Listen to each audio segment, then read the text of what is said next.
है डॉक्टर अजीज खान। जी जी जी जी,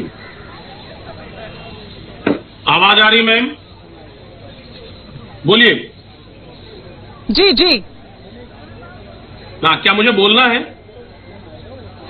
आपका कोई सवाल है? क्या मैं स्टैंड सवाल का है? जवाब। क्योंकि आपका स्टैंड, आपकी पार्टी का स्टैंड तो बदलता रहता है ना, इस तरह के इस तरह के मुद्दों पर गोलमोल जवाब आप देते हैं।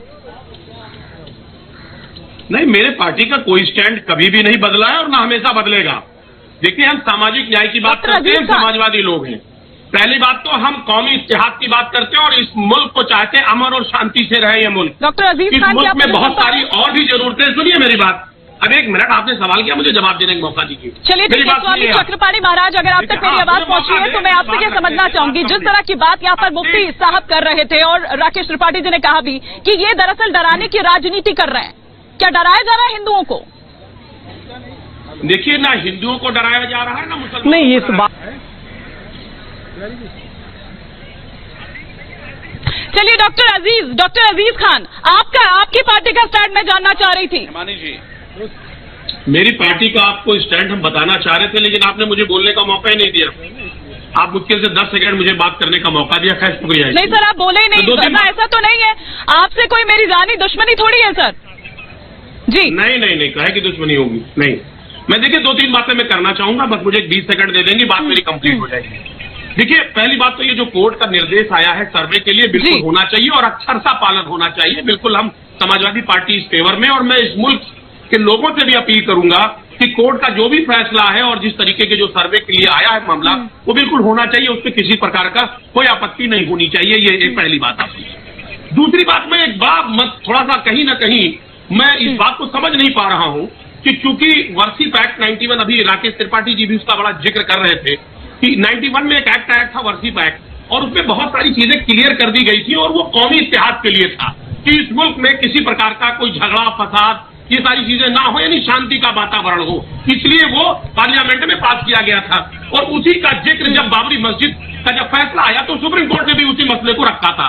मैं जानना चाह रहा हूं कि पहले से यह एक्ट बन चुका है, सुप्रीम कोर्ट ने निर्देश दे दिया है, तो ऐसी स्थिति में आज जो बीजेपी के द्वारा जो स्पॉन्सर्ड लोग हैं वो अलग अलग तरीके से याचिका दायर करके माहौल को गर्म करना चाहते। पहली बात, क्योंकि जो मुद्दे इसमें रखे गए वो सिर्फ श्रृंगार गौरी के दर्शन पूजन का मामला रहा है। परिसर जो कि मस्जिद के अंदर श्रृंगार गौरी नहीं है, वो बाहर है, यानी उस पर पूजा और अर्चना की बात है। पहले कंप्लीट करने दीजिए मुझे।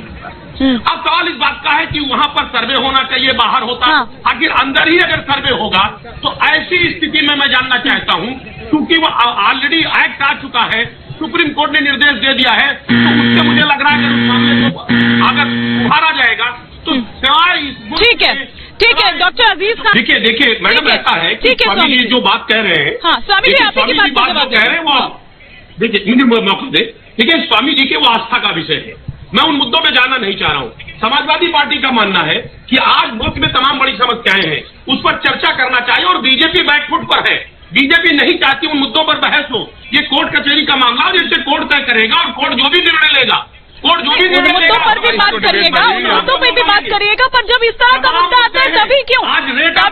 देखिए, और जब इस तरह का मुद्दा आता है तभी क्यों आप इन मुद्दों को लेकर आते हैं? डॉक्टर अजीज खान, आप करिए ना, आप लाइए उन मुद्दों को, लेकिन जब इस तरह के मुद्दे आते हैं तभी क्यों आपकी पार्टी या आपके तमाम जो नेता है वो नींबू लेकर और पता नहीं क्या क्या लेकर पहुंच जाते हैं जगह जगह डिबेट में, और आप भी उसी तरह की बातें कर रहे हैं। घूम रहा है, उस पर चर्चा नहीं होगी, आखिर उस पर चर्चा नहीं बीजेपी करेगी। तमाम मुद्दे हैं, तमाम लोग मुद्दों पर चुनाव में चर्चा कर ली थी आपने, चुनाव में जनता ने जवाब दे दिया। आप दरअसल मुद्दों से ध्यान भटकाने के लिए, जी, कि जो अहम मुद्दे हैं उस पर चर्चा ना हो।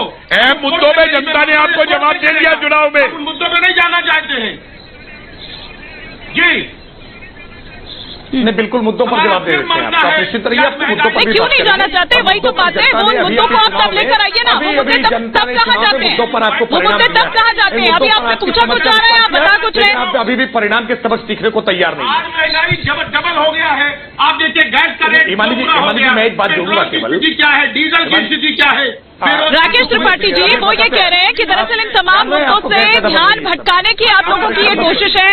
आप मंदिर, मस्जिद, हिंदू मुस्लिम और दोनों को आपस में लड़ाने की बात इसीलिए कर रहे हैं। ये स्पॉन्सर्ड लोग हैं, स्पॉन्सर की जा रही है बीजेपी के द्वारा। कि सारे हिंदू लोग पक्षकारों की तरफ से याचना की गई कि हम अपनी श्रृंगार गौरी की नियमित पूजा चाहते हैं, जिनकी पूजा वर्ष में केवल एक बार हो सकती है। हम चाहते हैं कि नियमित तौर पर उनकी पूजा करें। मैं मानता हूं कि किसी भी व्यक्ति को अधिकार है कोर्ट भी स्पॉन्सर्ड है क्या? कोर्ट भी स्पॉन्सर्ड है क्या? ये कह रहे हैं कि स्पॉन्सर्ड लोग हैं। कोर्ट को भी आप स्पॉन्सर्ड बता रहे हैं? हाँ नहीं, ये देखिए हम कोर्ट की बात नहीं कह रहे हैं। कोर्ट में स्पॉन्सर्ड है क्या? मुझे लगता है इस तथ्य का जवाब नहीं तो आपने कहा ना कि ये सब स्पॉन्सर्ड लोग हैं, वो सब कौन लोग हैं, किसकी बात आप कर रहे हैं? और कोर्ट के फैसले का, कोर्ट का फैसला क्या है सर? कोर्ट का फैसला क्या है? और नंदी का मुख अभी मस्जिद की तरफ है। मैंने व्यक्तिगत तौर पर ही देखा है, हिमानी जी, मैंने व्यक्तिगत तौर पर देखा है कि काशी विश्वनाथ में दर्शन करने वाले श्रद्धालु अभी भी मस्जिद की तरफ देख करके सर झुका लेते हैं और ये एहसास करते हैं कि हमारे आराध्य, हमारे भगवान महादेव गुजर है। लेकिन मैं फिर भी कह रहा हूं, आस्था की बुनियाद पर नहीं, तर्कों की बुनियाद पर नहीं, लेकिन साक्ष्यों की बुनियाद पर तो होना चाहिए, तथ्यों की बुनियाद पर तो होना चाहिए, अन्वेषण तो होना चाहिए, वीडियोग्राफी होनी चाहिए, सर्वे होनी चाहिए, खुदाई होनी चाहिए। और कोई खुदाई को नहीं रोकना चाहता। ये डरते हैं, ये डरते हैं। इन्हें मालूम है कि जिनको ये जहां बता रहे हैं, और इस्लाम में तो बुत परस्ती मना है भाई। आप क्यों मस्जिद से इतना प्रेम कर रहे हैं? मस्जिद से इतना प्रेम क्यों कर रहे हैं भाई? वहां तो बुत परस्ती मना है। ये तथ्य